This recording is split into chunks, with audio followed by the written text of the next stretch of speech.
ပြောမယ်စခန်းမှာဆရာခဏလေးနေရောစခန်းမှာဒီအိမ်မှာအခါချင်းဝင် ဘာလို့ကြီးနိုင်ငံကြီးလောက်ကြတာတော့ လောက်ဝင်နေအဲ့ဒီစကားအနီရောက်တဲ့နော်ဒီမှာကျမကဥပဒေကိုနားလဲတဲ့လူမလို့ပြောပြစကားပဲဖြစ်မယ်အဲ့ဒီလိုပြောတယ်နော် ဒီတော့ လိုက်တော့ဒီလိုရင်ထိုးတာလိုက်ညိုးကလည်းရင်ထိုးတာလိုက်ညိုးကအဲ့ဒီ ရဲဘော်ဒါတော့ပြောလို့ လိုက်ညိုးကဘယ်သူရင်ထိုးလဲဆိုတော့မနေညာအနီရောရင်ထိုးနေတာဒီလိုမျိုးမဟုတ်ဘူး ဘာလို့ဘာလို့အဲ့တော့ဘာလို့လဲတော့ဘာလို့လဲ收费的所以怎么样？来开了。 ဒီကနေ့လည်းနှုတ်ထုတ်ဝင်ရှင်းလားဘာမှမတတ်ဘူးဘာမှမတတ်ဘူးခင်ဗျားတို့ထိုးလို့ကျောင်းတို့ပြန်ထိုးရတယ်ဘယ်သူရင်ထိုးလဲ ခုနကတော့သူကိုလိုက်လာကြတာကျောင်းတော့ဘာမှမပြောတာဘာလို့လဲ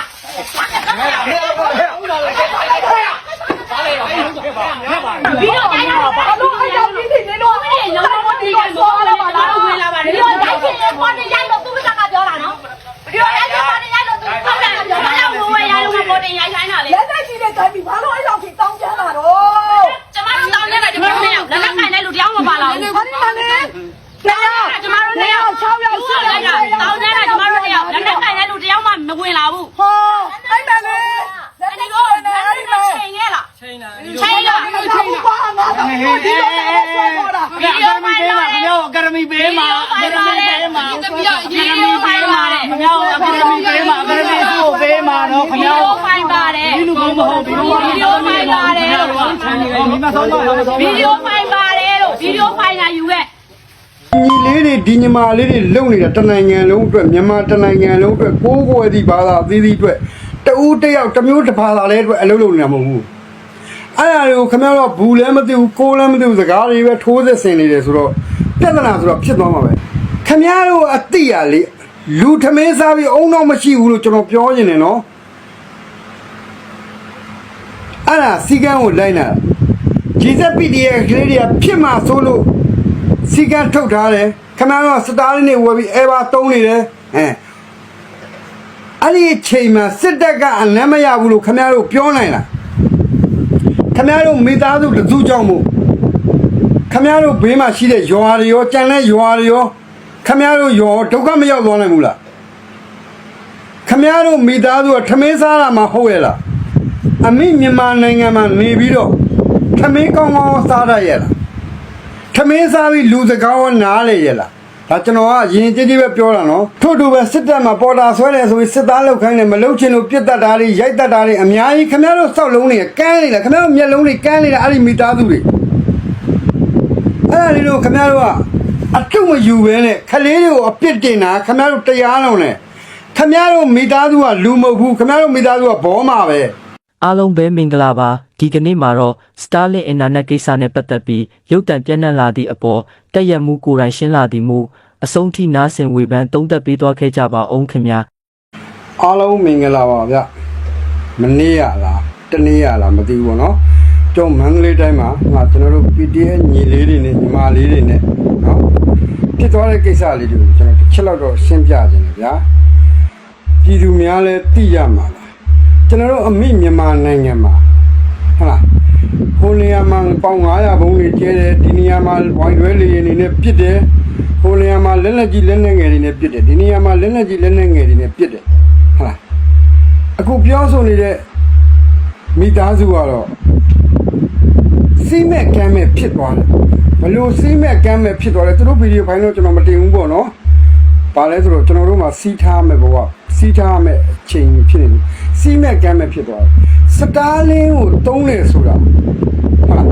အမြဲတမ်းဒီစတားလင်းကြီးပဲတုံးနေတယ်အမြဲတမ်းသတင်းတွေပဲကြည့်နေတယ်စစ်ကောင်စီကအနမ်းမရဘူးလားဗျစစ်ကောင်စီအနမ်းရလို့လေရင်နေနဲ့ဘုံကျဲမယ်ပေါင်900ဘုံနေနဲ့ကျဲမယ်ဝိုင်းတဲလွင်လေရင်နေနဲ့ကျဲမယ်ဆိုရင်ဒီမိသားစုမတည်ဘူးပဲထားဖို့ဗျာကြံတဲ့မိသားစုတွေဒုက္ခမရောက်သွားနိုင်ဘူးလားဗျကျန်တဲ့မိသားစုတွေလည်းဒုက္ခရောက်သွားနိုင်ကြပါတယ်လို့ကျွန်တော်ပြောဆိုခြင်းနဲ့ပေါ့နော်။ဘာဖြစ်လို့ကျွန်တော်ဒီလိုပြောဆိုရခြင်းလဲဆိုတော့ဟာကျွန်တော်တို့ GZPD ရဲ့ခလေးတွေညီမလေးတွေညီလေးတွေကဒီစတားလေးကိုဘာဖြစ်လို့သွားသိမ်းရတာလဲ။ဘာဖြစ်လို့သွားယူရတယ်လဲ။သူတို့ကနေပဲငဆဒီစတားလေးကြီးပဲတုံးနေတော့စတားလေးတုံးနေဆိုတာအရေးအကြောင်းရှိမှစတားလေးကိုတုံးတာဗျ။ဟာတရင်တူလေးတွေကြည့်မယ် ကိုယ်နိုင်ငံမှာဘာဖြစ်နေတယ်ကြည့်မယ်တခြားနိုင်ငံတွေမှာဘာဖြစ်နေတယ်လေးတွေကြည့်ပါကြည့်ပြီးရင်ပိတ်ပါမဟုတ်ဘူး AID star ကိုဖွင့်ထားလိုက်တော့စစ်တပ်ကများဒုက္ခပေးတယ်ရွာတွေဝင်စီးတယ်လူတွေဒုက္ခပေးမယ်ဆိုရင်အခုပြောဆိုနေတဲ့မိသားစုကမတည်သွားနိုင်ဘူးလားကျန်တဲ့မိသားစုတွေကိုဒုက္ခမရောက်သွားနိုင်ဘူးလားတရွာလုံးဝမပြတ်စည်းသွားနိုင်ဘူးလားဗျအဲ့ဒါလေးကိုကျွန်တော်ပြောဆိုချင်တယ်ပေါ့နော်အခုသူတို့ဒီအရာရှိတယောက်ဘယ်လိုအရာရှိကနေတင်ခိုင်းလိုက်တယ်ဆိုတာစတားလင်းကိုနေပဲငဆသုံးနေလို့တင်ရခြင်းဖြစ်ပါတယ်နော်ဟာလားဆွဲရရန်လာရုံရင်းဆန်ခတ်ဖြစ်သွားတယ်ဆိုတာလေဟာလားဟိုတစ်ဖက်မှာအမျိုးသမီးလေးတယောက် PDL လေးတယောက်ကတော့ကောင်းမွန်ပါလေကောင်းမွန်ပဲပြောတယ်ပေါ့နော်ဒါပေမဲ့မတရားဟိုဘက်ကမိသားစုလိုက်ထိုးစစ်ဆင်လာတော့ဗဇက်နဲ့ထိုးစစ်ဆင်လာတော့စကားနဲ့ထိုးစစ်ဆင်လာတော့သူတို့ကအသက်ငယ်သေးတယ်လေဗျာဘလို့စဉ်းစားတတ်မှာတော့ဒီလောက်လေးอ่ะအသေးအတန်ပြောဆိုနေမှာတော့အဲ့တော့သူတို့လည်းဘလို့ပြောမလဲဆိုတနတ်တီတော့ပါပါတယ်ဒါပေမဲ့သူတို့ပြည်သူတွေကိုဘာမှဒုက္ခမပေးပါဘူးနော်ပြောဆိုရင်ရုံရင်စက်ကဖြစ်ခြင်းပဲဖြစ်ပါတယ်အဲ့ဒါကိုဟိုဘက်ကစိမ့်ဘိန်းနေဆိုကြော်စိုးဦးတို့ကြော်မျိုးမင်းတို့ပုတ်တူတို့ဖေလိုးမတွေသိအောင်လို့လုတ်ပြလိုက်တဲ့သဘောလားဒီဖွားကြီးတွေကနောက်ကဒီဗီဒီယိုဖိုင်တွေတင်နေဆိုတာရောခမည်းတော်ကကိုတေခွင်းဆိုတာနဲ့မတူလားတဘောတစ်ခုမှခမည်းတော်ရွာတဲ့ကိုဟာဒီစတားလေးတွေတုံးမှများလို့ PDF တွေဝင်လာရင်တော့ short မရှိဘူးပေါ့ဗျာ GZ PDF ကလေးတွေဝင်လာရင်တော့ short မရှိဘူးစစ်တပ်ကဝင်လာရင်အကုန်မသေးဘူးလားတရွာလုံးအမျိုးမပြုတ်ဘူးလားခမည်းတော်တရင်တွေကြည့်တာအလကားကြည့်တာလားအဲ့ဒီမိသားစုကိုကျွန်တော်ပြောချင်တယ်နော်ကျွန်တော်ဗီဒီယိုပိုင်းတော့မတင်ဘူးအဲ့ဒီကျွန်တော်အတော်ရွယ်တော့ရှိမှာပေါ့ဖွားကြီးတွေရောဝါတွေရောဒီဟာတွေရောပေါ့နော်ခမစစ်တပ်လက်ထက်မှာအဲ့လိုလုပ်ပါဟမ်အခု PDF ကလေးတွေ PDF ညီလေးတွေညီမလေးတွေလာပြီးတော့တင်းနေပြုတဲ့အချိန်ကျမှခမရတော့အဲ့လိုဗီဒီယိုပိုင်းတွေရိုက်ပြီး line ပေါ်မှာတင်နေဆိုတော့ခမရတို့ကောင်းမွန်ရလားသူတို့လှုပ်နေတာမြန်မာတနိုင်ငံလုံးအတွက်ဒီ GZ PDF ကလေးတွေအလှုပ်နေတာခမရတို့မိသားစုအတွက်နဲ့တရွာလုံးဒုက္ခရောက်မဲ့ရောက်ကိုမလူလားလို့သူတို့ကဒီစတားလေးကိုလာပြီးတော့တင်ရခြင်းဖြစ်တယ်ဟာငါတို့ပတ်စံရှိလို့ငါတို့ဝယ်တာပဲငါတို့ပတ်စံရှိလို့ငါတို့စတားလင်းတွေဝယ်တာပဲငါတို့တုံးတာပဲဘာဖြစ်လဲဆိုတဲ့သဘောကခင်ဗျားတို့အဲ့လိုစစ်တပ်ကိုလွန်ဆန်ရဲသလားခင်ဗျားတို့မိသားစုစစ်တပ်ကိုလွန်ဆန်ရဲသလားစတားလင်းဘာကြောင့်မို့တုံးရတယ်လဲခင်ဗျားတို့မိသားစုစစ်တပ်ကရုံမာနေတာခင်ဗျားတို့မသိဘူးလားဟိုရောမှာမီးရှို့တယ်ဒီမှာမီးရှို့တယ်ဟိုင်းနေမီးရှို့တယ်ဒီနေမီးရှို့တယ်အင်တာနက်တွေဖြတ်တောက်တယ်အဲ့ဒါတွေကိုခင်ဗျားတို့သိပါလေရဲ့နဲ့ဟလားတည်င်းလေးအတူထွာလေးတွေကြည့်နေစတားဟွာလေးအတူထွာလေးတွေကြည့်နေဆိုပြီးတော့ဝယ်ထားတဲ့စတားလေးကိုနော်အမြဲတစေAirbusဒီစတားလေးကိုမီးစက်နိုးပြီးတုံးနေတယ်ဆိုတော့ဒါခင်ဗျားတို့အမှားဒီညီလေးတွေဒီညီမလေးတွေလုံနေတာတနိုင်ငံလုံးအတွက်မြန်မာတနိုင်ငံလုံးအတွက်ကိုးကွယ်သည့်ဘာသာအသီးသီးအတွက်တဦးတယောက်တစ်မျိုးတစ်ဘာသာလေးအတွက်အလုပ်လုပ်နေတာမဟုတ်ဘူးအဲ့ဒါတွေကိုခင်ဗျားတို့ဘူးလည်းမသိဘူးကိုးလည်းမသိဘူးစကားတွေပဲထိုးစစ်ဆင်နေတယ်ဆိုတော့ပြဿနာဆိုတော့ဖြစ်သွားမှာပဲကျွန်တော်တို့လိုအသက်ကြီးရွယ်ဦးတော်မှာပဲအဲ့လိုနင်းကန်ထိုးစစ်ဆင်လာရင်ဖြစ်မှာပဲဒီစကားဒီလိုဖြစ်ကုန်မှာပဲခိုက်တက်နေဖြစ်ကုန်မှာပဲကိုကအတိတရားရှိရမှာတကယ်တော့နှစ်ဖက်လုံးမှာအပြစ်ရှိလားမင်းခလေးတွေမှာအပြစ်မရှိဘူးဗျကျွန်တော်ကဒီလိုပဲပြောဆိုရင်ခလေးတွေကသူတို့ထက်လူကြီးလာသိမ်းခိုင်းလို့လာသိမ်းရတာပြည်သူအနေနဲ့လဲစီးနဲ့ကန်းနဲ့လိုက်နာတာအဲ့နေရာမှာလိုက်နာတာလားအဲ့နေရာမှာလိုက်နာပြီးအဲ့လိုဗီဒီယိုဖိုင်တွေတင်လာလားဒီစတားလေးကိစ္စလားနော်ခင်ဗျားတို့စီးကန်းလိုက်နာတာခင်ဗျားတို့ဒီလိုကောလား GZP တဲ့ကလေးတွေကစီးကန်းထုတ်ထားတယ်ခင်ဗျားတို့ကလှုပ်ချင်တိုင်းလှုပ်တယ်အဲ့ဒါစီးကန်းကိုလိုက်နာတာမြန်မာနိုင်ငံစီးကန်းကပြက်စီးနေတာခင်ဗျာ60နှစ်ထဲရဆိုတော့သိလားဒါကိုခင်ဗျားတို့မသိတော့ငါတို့လည်းနားလဲတာပဲငါတို့လည်းသိတာပဲအမလေးဗီဒီယိုဖိုင်တင်မယ်ဘာဖြစ်တယ်ညာဖြစ်တယ်ဟမ်ခင်ဗျားတို့မီးမွေးလိုက်တာခင်ဗျားတို့မိသားစုမီးမွေးလိုက်တာမန္တလေးတိုင်းလုံးဒုက္ခရောက်သွားမယ်ဆိုခင်ဗျားတို့သိလားကျွန်တော်တို့ GZ PDF တွေမှာဗမာလဲလေရင်ပြဿနာခင်ဗျားတို့ဒုက္ခပေးလို့စစ်တပ်ကလေနဲ့ဘုံကျဲရဲ့ဟဲ့လားလက်လက်ကြီးလက်ငယ်လေးနဲ့ပြစ်မယ်ဝိုင်းတွဲလေးနဲ့ပြစ်မယ်900ဘုံတွေကျဲမယ်ပုံ120ဘုံတွေကျဲမယ်အဲ့ဒါဆိုရင်တရွာလုံးချွတ်ချုံမကြကုန်လားပြုတ်မပြုံးကုန်လား မားတို့အတိရလေလူထမင်းစားပြီးအုံတော့မရှိဘူးလို့ကျွန်တော်ပြောနေတယ်နော်အဲ့ဒါစီကန်းကိုလိုက်နာဂျီဇက်ပီဒီရဲ့ကလေးတွေကဖြစ်မှာဆိုလို့စီကန်းထုတ်ထားတယ်ခမားတို့စတားလေးနေဝယ်ပြီးအဲဘာတုံးနေတယ်အဲ့ဒီအချိန်မှာစစ်တပ်ကအလမ်းမရဘူးလို့ခမားတို့ပြောနိုင်လားခမားတို့မိသားစုတစုကြောင့်မို့ခမားတို့ဘေးမှာရှိတဲ့ရွာတွေရောကြံတဲ့ရွာတွေရောခမားတို့ရောဒုက္ခမရောက်သွားနိုင်ဘူးလားခမားတို့မိသားစုကထမင်းစားတာမှဟုတ်ရဲ့လားအမိမြန်မာနိုင်ငံမှာနေပြီးတော့ထမင်းကောင်းကောင်းစားရရဲ့လားထမင်းစားပြီးလူစကားရောနားလေရဲ့လားဒါကျွန်တော်ကရင်ကြည့်ကြည့်ပဲပြောတာနော်ကျွန်တော်ဘလောက်မမတ်ရိုင်းနေမရိုင်းနေဆိုတာကြည့်သိသွားလိမ့်မယ်ခမားတို့မိသားစုဒါပေမဲ့ကျွန်တော်ဘာမှမပြောဘူးဘာလဲဆိုတော့ကျွန်တော် Jesus ပြည်တဲ့ကလေးတွေကဆွဲလာရမ်းလာလောက်တာတစ်ချက်လေးပဲမှားသွားတယ်ကြံတဲ့နေရာမှာမမှားဘူးရသူတို့ကလာတဲ့ကောစီးနဲ့ကန်းနဲ့အလောက်လာလောက်တာ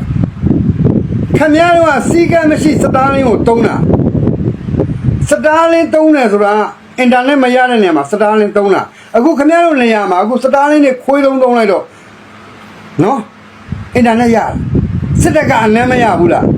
အခုကျွန်တော်ပြောဆိုရင်းနေတော့မှာပဲဘယ်နေရောလင်းဝိုင်းတွဲလင်းနေနဲ့ဘုံကျဲပြီလေပေါင်900ဘုံနေဘယ်နေရောလာပြစ်ပြီလေခင်ဗျားတို့သိလားကျွန်တော်တော့သိနေတယ်ဘာဖြစ်လို့သိနေလဲဂျီဆက်ပီတဲ့ကလေးတွေလွတ်အောင်သွားမှာပဲခင်ဗျားတို့လာဆုံးမတာမှာခင်ဗျားတို့လက်မခံဘူးဆိုရင်ခင်ဗျားတို့စစ်တပ်ကဘာလာလို့မလဲကြည့်ပေါ့လူရှင်လက်လက်ကြီးဖမ်းပြီးတော့ဒီနေ့သေးတယ်ဒီနေ့ဖမ်းသွားတယ်မလက်ပြန်အလောင်းလာပို့တယ်အဲ့ဒါခင်ဗျားတို့သိနေထို့တူပဲစစ်တပ်မှာပေါ်တာဆွဲတယ်ဆိုပြီးစစ်သားလောက်ခိုင်းတယ်မလောက်ချင်လို့ပြစ်တတ်တာတွေရိုက်တတ်တာတွေအများကြီးခင်ဗျားတို့စောက်လုံးတွေကန်းနေတယ်ခင်ဗျားတို့မျက်လုံးတွေကန်းနေတာအဲ့ဒီမိသားစုတွေအဲ့ဒါလေးတို့ခင်ဗျားတို့ကအထုမယူပဲနဲ့ခလေးတွေကိုအပြစ်တင်တာခင်ဗျားတို့တရားလုံးနဲ့ခင်ဗျားတို့မိသားစုကလူမဟုတ်ဘူးခင်ဗျားတို့မိသားစုကဘောမှာပဲဘာလဲဆိုတော့ခလေးတွေစတားလင်းလာသိမ်းလာအေးစစ်တွေငါသားတို့မသိမ်းတော့မသိမ်းမှလည်းကွာအန်တီတို့ချင်းငိမ်မှမယ်ဟလားဦးလေးတို့ချင်းငိမ်မှမယ်အမားတို့ချင်းငိမ်မှမယ်ချင်းငိမ်ပြီးကြည့်ပါမယ်လို့ခင်ဗျားတို့ပြောရင်ဒီကလေးတွေကဒီလိုဆွဲလိုက်ရင်လားဖြစ်မလားအုံတော့မရှိတဲ့ဖွားကြီးတွေထမင်းစားပြီးလူထမင်းစားပြီးလူလိုအတိတရားမရှိတဲ့မိသားစုအဲ့ဒီမိသားစုမန္တလေးတိုင်းကမိသားစုခေတ်ကောင်းလို့ကျွန်တော်မန္တလေးတိုင်းကိုပြန်ရောက်ခင်ဗျားတို့ဝိုင်းကိုလေချိတ်ပိတ်ပြမယ်ဘောပေါက်လားနော်ခင်ဗျားတို့ကပြည်သူတွေကိုဒုက္ခရောက်အောင်လုပ်တာခင်ဗျားတို့မိသားစုပဲရှိတယ်ဒီလောက်ပဲအမေသားသမီးတွေကျွန်တော်ပြောဆိုတော့မှားရင်သိခံနားလဲပြီကျွန်တော်တော့အမှန်တိုင်းပဲပြောမှာဒီလောက်ပဲမင်္ဂလာပါစင်ကူစတာလင်စက်ပိုင်ရှင်ကိုဒဏ်ကြေးဆောင်စီ၍အရေးယူမည်ဟုဆိုမန္တလေးတိုင်းစင်ကူးမြို့နယ်တွင်ဖြစ်ပွားခဲ့သောစတာလင်အင်တာနက်ကိစ္စစက်ပိုင်ရှင်နှင့်ကာကွယ်ရေးတပ်ဖွဲ့ဝင်တို့အခြေတင်စကားများခဲ့ကြသည့်ဖြစ်စဉ်အတွင်းစက်ပိုင်ရှင်သည်စတာလင်အင်တာနက်အသုံးပြုမှုဆိုင်ရာစည်းကမ်းများကိုချိုးဖောက်သောကြောင့်ဒဏ်ကြေးငွေဆောင်စီ၍အရေးယူသွားမည်ဟုစင်ကူးမြို့နယ်အရေးပေါ်အုပ်ချုပ်ရေးအဖွဲ့ပြန်ကြားရေးတာဝန်ခံကအေယာဝတီကိုပြောသည်ရင်းကစီကန်းစီနဲ့ပတ်သက်ပြီးထုတ်ပြန်ထားတဲ့ပြည်တံနဲ့ဒဏ်ကြေးကိုပဲကျွန်တော်တို့အရေးယူဆောင်ရွက်ဖို့ရှိပါတယ်စက်ပိုင်ရှင်ကိုတော့တိကျခေါ်ယူစစ်ဆေးမေးမြန်းတာတွေမလုပ်ပါဘူးဟုပြောသည်စင်ကူးမြို့နယ်အတွင်း Starlink အင်တာနက်အသုံးပြုခြင်းဆိုင်ရာစီမင်းစည်းကမ်းများအဖြစ်စင်ကူးမြို့နယ်အရေးပေါ်အုပ်ချုပ်ရေးအဖွဲ့ကထုတ်ပြန်ထားရာတွင်အချက်9ချက်ပါရှိပြီးလက်ရှိစက်ပိုင်ရှင်သည်စီကန်း Starlink Internet ကိုအိမ်သုံးသီးသန့်အတွက်သာခွင့်ပြုမည်ဖြစ်ပြီးအများပြည်သူကိုအခကြေးငွေဖြင့်မျှဝေအသုံးပြုခွင့်လုံးဝခွင့်မပြုခြင်းနှင့်စီကံ3ပြည်သူလူထုအားအသုံးပြုခွင့်ပေးလိုပါကသက်ဆိုင်ရာတာဝန်ရှိသူများထံလျှောက်ထားရမည်ဖြစ်ပြီးခွင့်ပြုချက်ရမှသာသုံးစွဲခွင့်ရရှိမည်စသည်တို့ကိုချိုးဖောက်ခြင်းဖြစ်ကြောင်းဆိုသည်အဆိုပါစီကံအချက်တစ်ခုခုကိုချိုးဖောက်ပါကပထမကြိမ်ဒဏ်ငွေကျပ်30သိန်းဒုတိယအကြိမ်ဒဏ်ငွေကျပ်သိန်း20တတိယအကြိမ်ဆက်ဖြုတ်သိမ်းခြင်းတို့ဖြင့်အရေးယူသွားမည်ဖြစ်ကြောင်းဖော်ပြထားသည်ယခုစက်ပိုင်ရှင်သည်စီမီစည်းကမ်းများချိုးဖောက်ခြင်းသည်ပထမအကြိမ်ဖြစ်တော်လဲတွားရောက်ထိန်းသိမ်းခြင်းမှာဒုတိယအကြိမ်ဖြစ်ကြောင်းနှင့်စတားလင့်အင်တာနက်အသုံးပြုခြင်းဆိုင်ရာစီမင်းစည်းကမ်းများကိုယခုနှစ်မတ်လ16ရက်ကထုတ်ပြန်ထားသည့်ကာလအတွင်းဆက်လုံး3ဆက်ကျော်အရေးယူထားပြီးဖြစ်ကြောင်းစင်ကူးမြို့နယ်အရေးပေါ်အုပ်ချုပ်ရေးအဖွဲ့ပြန်ကြားရေးတာဝန်ခံကအေယာဝတီကိုပြောသည် အောက်တိုဘာ17ရက်နေ့လယ်တနာရီဝန်းကျင်၌စုပ်ကူးမြို့နယ်ကျေးရွာတရွာတွင်စီးမြင့်စည်းကမ်းနှင့်မညီဘဲစတားလင်အုံပြုမှုတင်စီရန်မြို့နယ်ပြည်သူ့လုံခြုံရေးအဖွဲ့ပူးပေါင်းအင်အား9ဦးကတွားရောက်ခဲ့ရာစက်ပိုင်ရှင်ကတာဝန်ရှိသူလာရောက်တင်စီမှလက်ခံမည်ဟုပြန်လည်ပြောဆိုသဖြင့်အရေးပေါ်အုပ်ချုပ်ရေးအဖွဲ့ဥက္ကဋ္ဌညွှန်ကြားချက်ဖြင့်တာဝန်ရှိသူတဦးပူးပေါင်းတပ်ဖွဲ့ဝင်12ဦးတို့မွန်လွယ်3နာရီထပ်မံတွားရောက်ခဲ့ပြီးနောက်အခြေတင်စကားများခဲ့ကြသည်ထိုရုပ်သံမှတ်တမ်းသည်ယမန်နေ့၌လူမှုကွန်ရက်တွင်ရင်ပြန့်နှံ့ခဲ့သလိုစင်ကူးမြို့နယ်အရေးပေါ်အုပ်ချုပ်ရေးအဖွဲ့ပြန်ကြားရေးအဖွဲ့ကတပ်ဆိုင်သူများအားအရေးယူသွားရန်ယမန်နေ့ကထုတ်ပြန်ခဲ့သည်ထိုဖြစ်စဉ်တွင်ရဲဘော်များသည့်အရေးပေါ်အုပ်ချုပ်ရေးအဖွဲ့၏ညွှန်ကြားချက်ဖြင့်တာဝန်ထမ်းဆောင်ကြခြင်းဖြစ်ပြီးဖြစ်လာသမျှကိစ္စများကိုအရေးပေါ်အုပ်ချုပ်ရေးအဖွဲ့မှတာဝန်ခံ၍လိုအပ်သည့်အကာအကွယ်များကိုလည်းရဲဘော်များဘက်မှရည်တည်သွားမည်ဖြစ်သလိုတော်လှန်ရေးရဲဘော်များအနေဖြင့်ပြည်သူလူထုအပေါ်ဆက်ဆံရမည့်ကျင့်ဝတ်စည်းကမ်းများကိုချိုးဖောက်မှုရှိသည်ဟုသုံးသပ်ထားသောကြောင့်ရဲဘော်တချို့ကိုတတိပေးအရေးယူမှုနှင့်လူမှုရေးပြည်တံတချို့ချမှတ်သွားမည်ဖြစ်ကြောင်းစင်ကူးမြို့နယ်အရေးပေါ်အုပ်ချုပ်ရေးအဖွဲ့ပြန်ကြားအားရေးတာဝန်ခံကအေယာဝတီကိုပြောသည်